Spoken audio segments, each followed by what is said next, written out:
The 2024 Maui Invitational bracket has finally and officially been announced, and oh baby, I'm excited and extremely tired.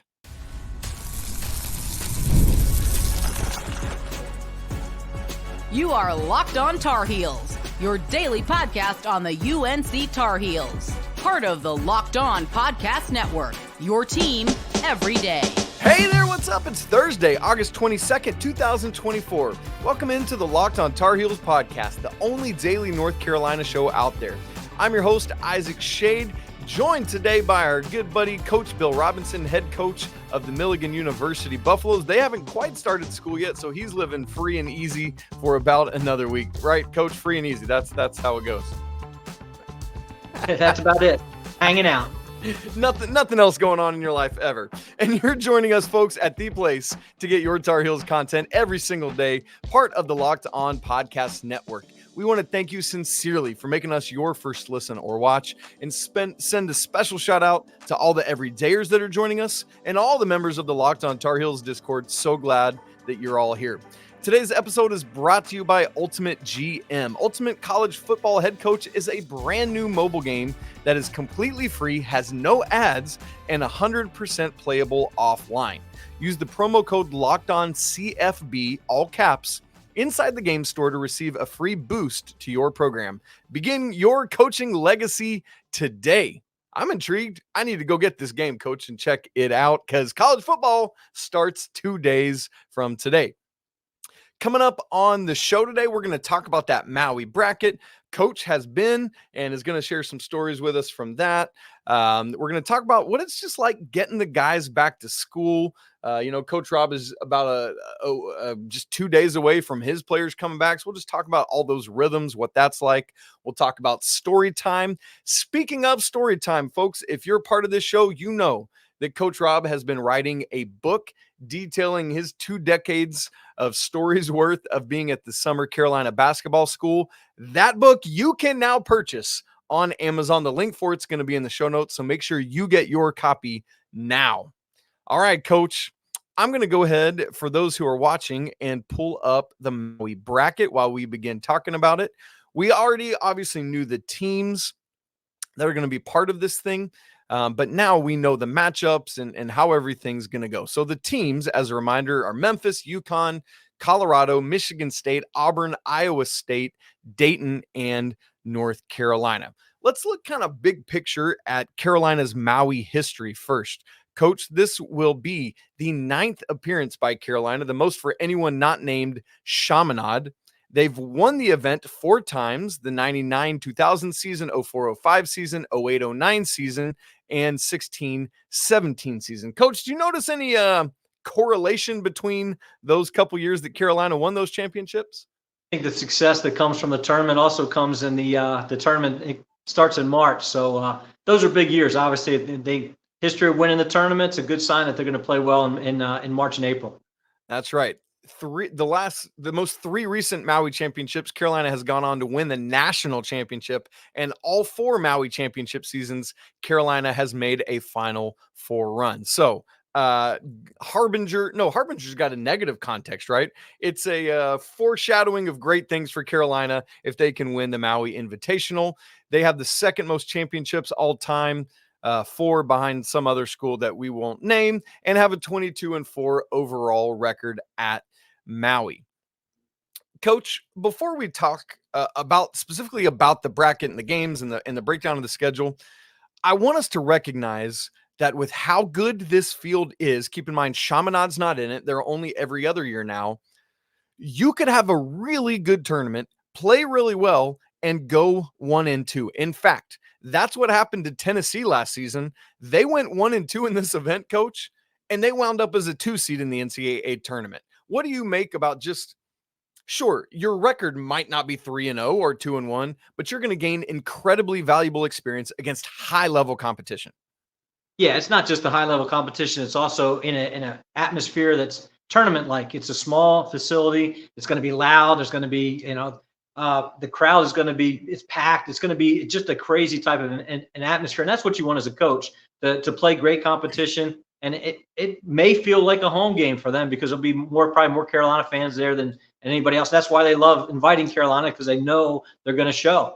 So, I think it's a great opportunity. I don't think you can you definitely can't lose your season if they do go 1-2, but it's what a great maybe a little boost and maybe get the momentum going into conference play. But it's just an awesome opportunity for those kids. Hubert talks all the time about experiences. More than anything else, this is going to be a great experience that these kids can talk about for the rest of their life.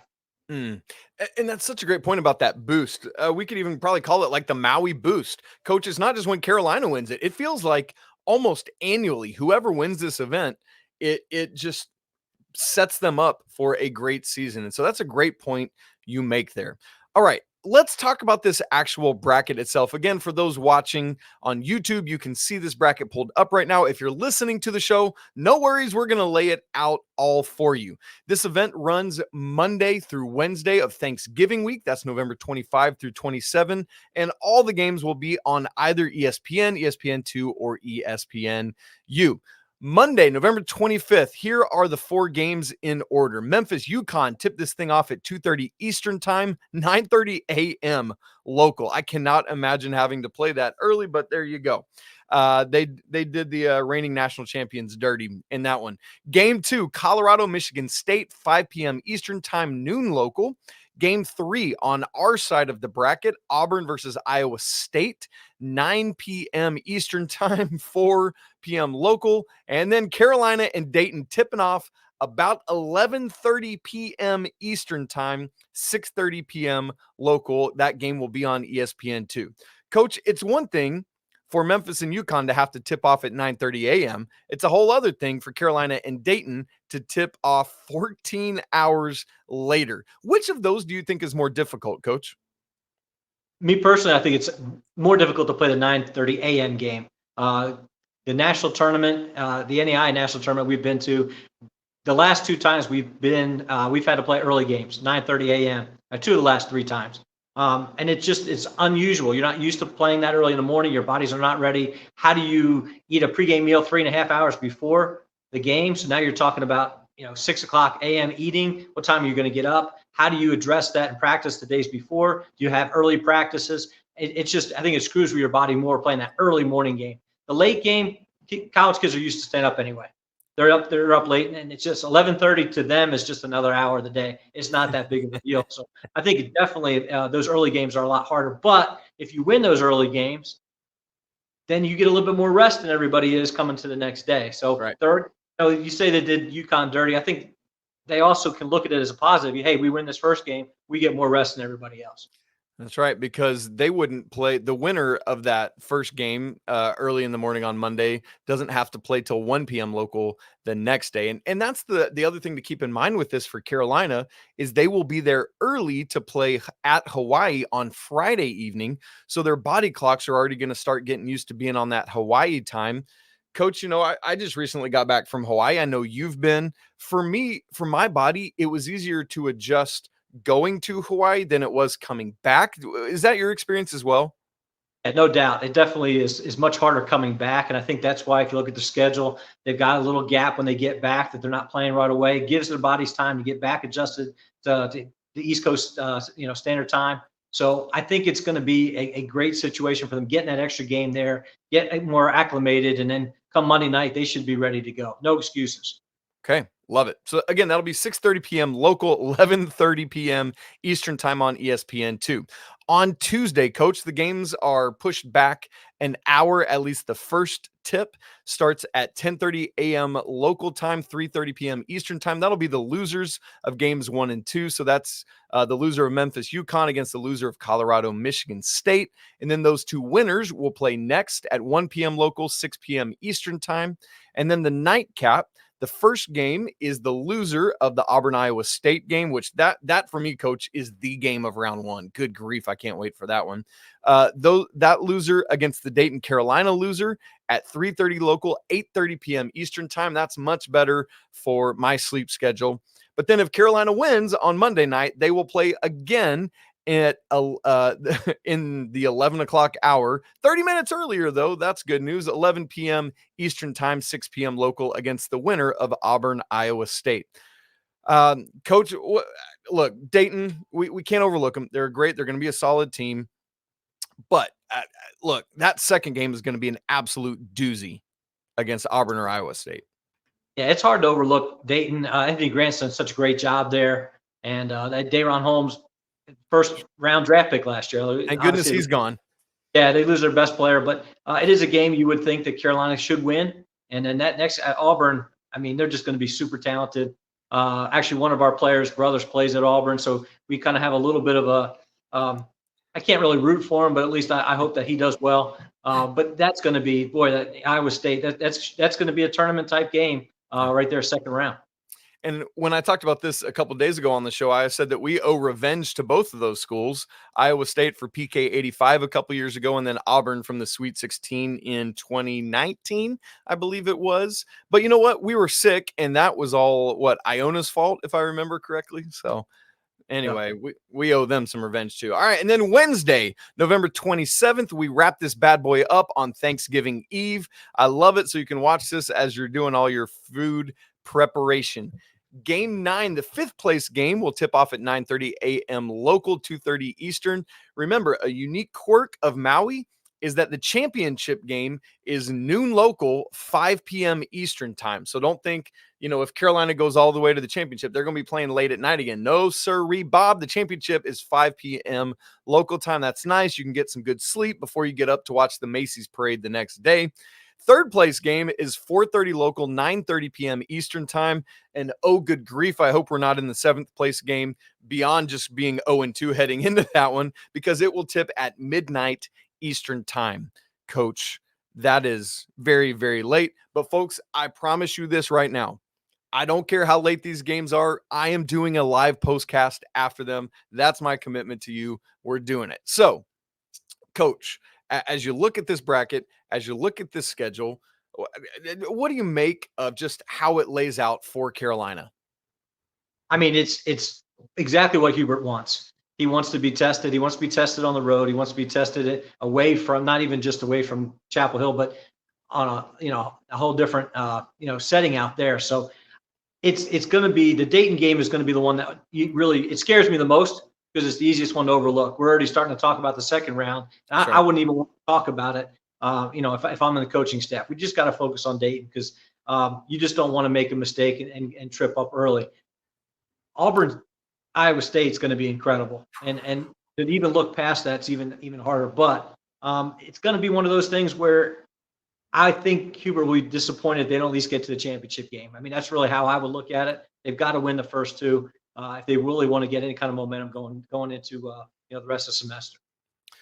And look, regardless of how you do, you get 3 competitive, high-level games here. But man, if you could get past Dayton, if you could beat Auburn or Iowa State and get another UConn game, from a resume standpoint, win or lose, man, all of those would be monumental. And those are all, Auburn, Iowa State, UConn, all project to be top 10-ish teams. So you could get 2 top 10 games here. Also, let's not forget that Carolina will have already played at Kansas, and then Carolina's very next game after this is at home against Alabama. And Alabama, Kansas are probably preseason number 1 and 2 in some order. So this non-con, you guys, is loaded and stacked. Buckle up. It's going to be a blast. Now, Coach has some of his own Maui experiences he wants to share with us. We're going to get to that in just a second. And also take a look at what's it like to get the guys back in, as this is the first week of class at North Carolina. Next week is the first week of class at Milligan for Coach Rob. So he's just going to share some thoughts about that transition period and what that's like. All of that coming up in just a second. Right after I tell you about Ibata. Look, the summer's almost over, but folks are still taking at that dream end of summer vacation, but they're dreading the cost. But with Ibata, the good news is you get cash back on all your purchases, so you can spend more time making memories this summer and less time dreaming about them. Ibata is a free app that lets you earn cash back every time you shop. Earn on hundreds of items, from groceries to beauty supplies, even toys, so you can make sure you're beating inflation no matter what you're purchasing.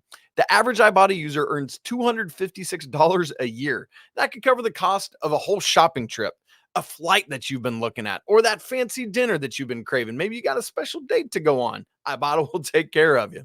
It's time you joined the over 50 million users who use Ibata to earn cash back every time they shop.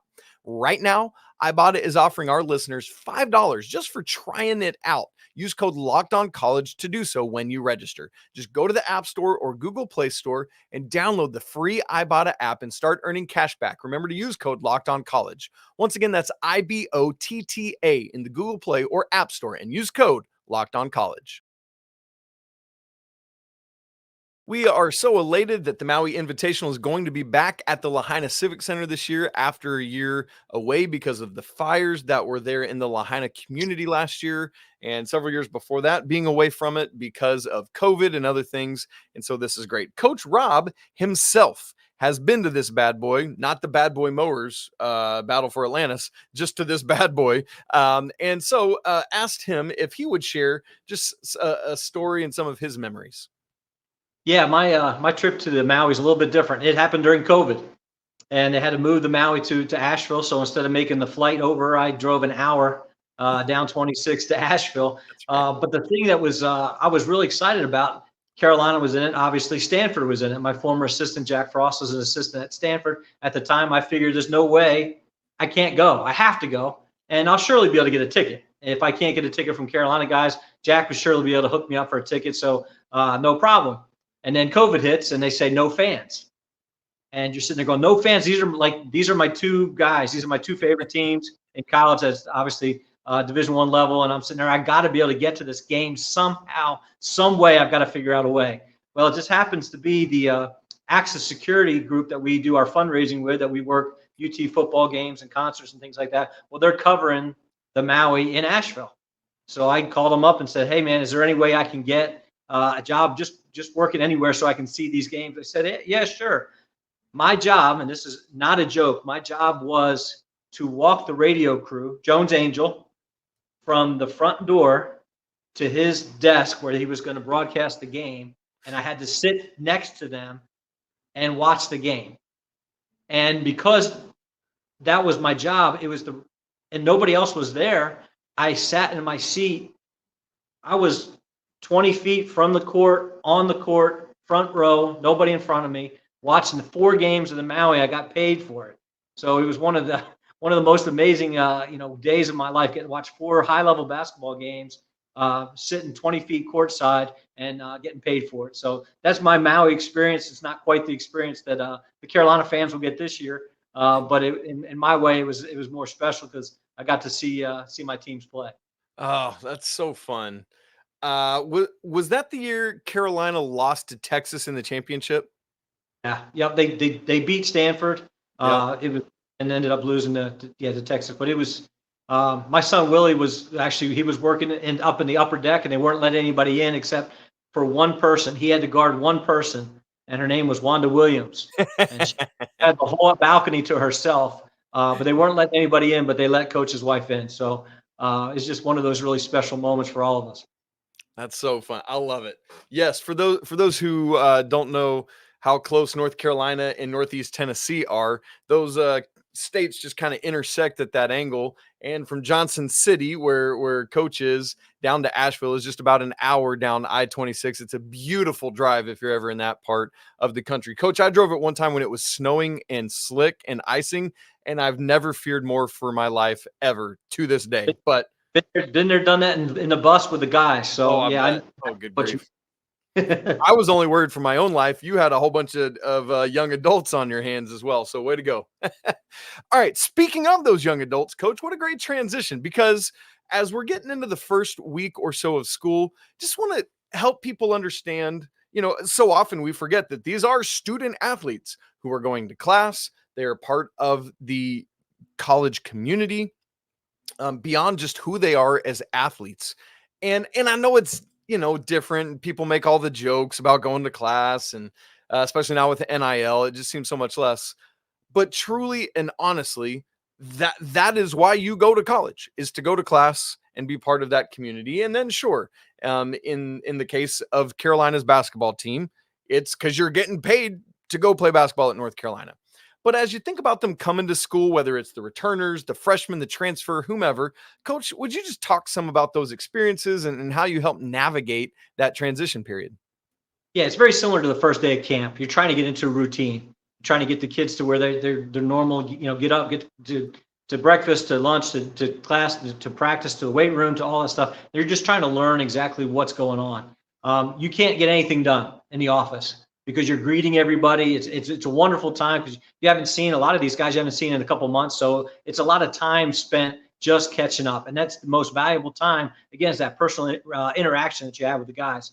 But it's taking team pictures. We want to get headshots done. We're doing that on Monday morning, trying to get that done before class. We've already figured out the gym schedules. We've already figured out the weight schedules. We're trying to do testing with our weight guys because they have the whole summer off. We do some weight testing when they get back. We do some agility testing. We actually do some stuff in the weight room to see who's been working and who's not been working. You can tell them you've been working out all summer, but the numbers don't lie from what they tested in the spring to what they test in the fall. And it's really just it's time to hang out, and we have a meeting and kind of sit down what our expectations are, set our goals for the year, and really just try to get on the same page and get, again, it's all about just getting prepared and getting ready for the season.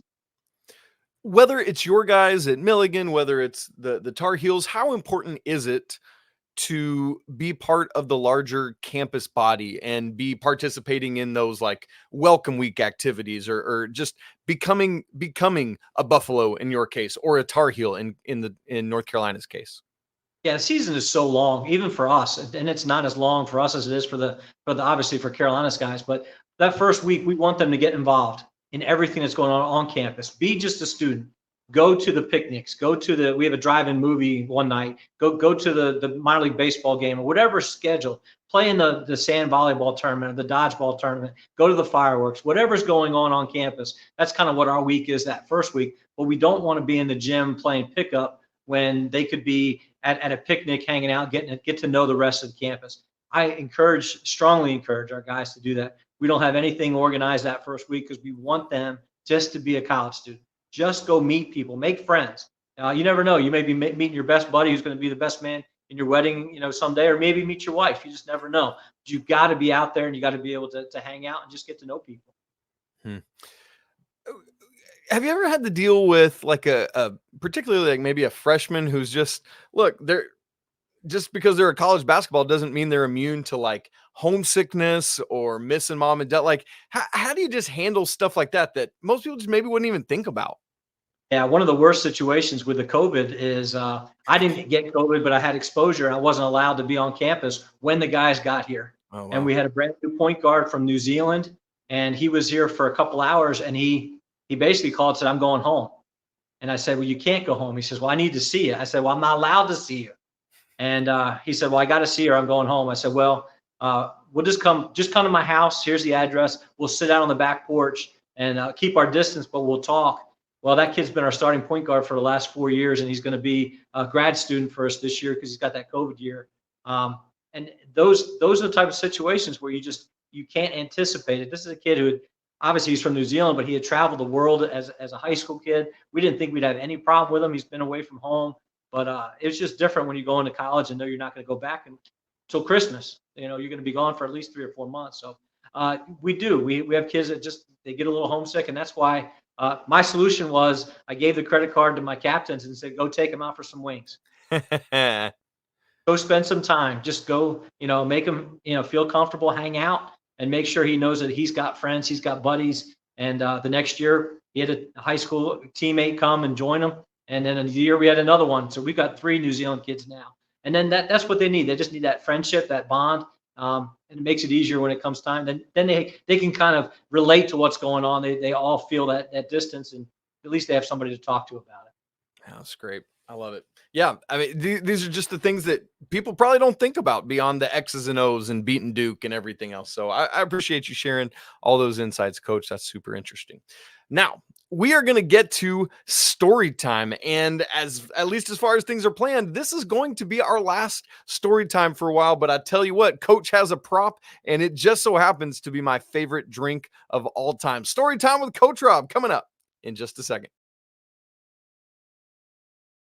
Right after I tell you about the ultimate college football head coach game. Hey, Locked On Tar Heels fans, I want to take a moment to give you a heads up on this brand new mobile game that I think you're going to have a great time with and love as much as I'm looking forward to loving it. The ultimate college football head coach. In this amazing game and simulation, you get to step into the shoes of a head coach and lead your college football team and program to glory. Can you imagine actually being Mac Brown and being the head coach of the Tar Heels? Well, you get to do that now. From recruiting players and hiring staff to overseeing training camps, handing out scholarships, you control every crucial detail of your program. It's all in your hands. Will you be able to handle the pressure? I don't know if I will, but I'm going to try it. And here's what I really love about this game. You're responsible for calling the offensive plays during games. Your strategy will not only determine the success of your football season, but will shape the future and legacy of your program. Ultimate College Football Head Coach is completely free, has no ads, and is 100% playable offline. You can play on the go as you want and when you want to. And of course, we have a special offer for all you Locked On Tar Heels family. Use the promo code LOCKEDONCFB, all caps, inside the game store to receive a free boost to your program. Make sure to take advantage of this perk and it will get your team off to a strong start. To download the game, just visit ultimate-cfb.com or look it up on the app stores. Ultimate College Football Head Coach. Begin your coaching legacy today. All right, gang, I want to remind you that Coach Bill Robinson has finished his book. You can purchase it right now. The link is in the show notes to take you direct to Amazon to buy that bad boy. Coach's book detailing all these great stories from his 2 decades of being part of the Carolina basketball school, Carolina summer basketball camp. And what he so graciously does is joins us to share one of his stories. And as of now, from what Coach and I have talked about, we are planning for this to be our last one. So, Coach, send us out in a blaze of glory.